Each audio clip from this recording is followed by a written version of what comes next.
বন্ধুরা, আজ আমি তোমাদের একটা দারুণ গল্প বলবো। আজকে বলবো তিন বন্ধুর কথা, যারা হলো বাঘ, শিয়াল আর খরগোশ। একদিন তারা এভাবে বসে কথা বলতেছিল, আনন্দ ফুর্তি করতেছিল। তারা এরকম মাঝে মধ্যে আনন্দ ফুর্তি করতো, একান্তে সময় কাটাইতো, তাদের মধ্যে খুব ভালো সম্পর্ক। কিন্তু কথায় কথায় শিয়াল এবং বাঘ খরগোশটাকে খুব বেশি অপমান করে ফেলায়। সে আকারে ছোট, সে কাজ পারে না, সে কারণে অনেক বেশি কথা তারা তাদেরকে শোনায়। কিন্তু শোনার পরে খরগোশটা খুব মন খারাপ হয়। মন খারাপ হইলেও সে সেখানে বসে থাকে, সে যায় না। কিন্তু পরবর্তীতে তার আবার তাকে অপমান করে। তখন সে মনে মনে অনেক দুঃখ পায়। পাওয়ার পরে সে চিন্তা করে সে আর তাদের সাথে থাকবে না। সে তখন আস্তে আস্তে ওখান থেকে চলে যায়। যদিও তার বাঘের খুব খারাপ লাগে, কিন্তু সে সেটা বুঝতে দেয় না।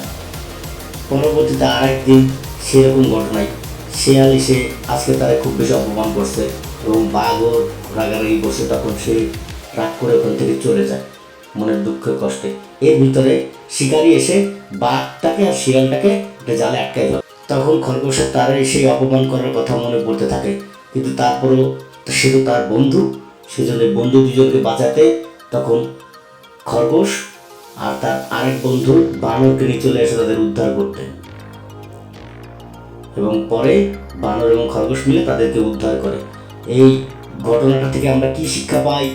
শিক্ষাটা পাই যে বন্ধু যেরকমই হোক, সে আপনাকে যতই ছোট করুক আর যাই করুক, বন্ধুত্ব কখনো ভাঙা উচিত না।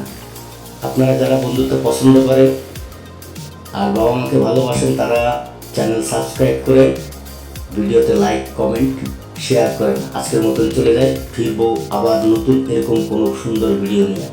সবাই ভালো থাকবেন।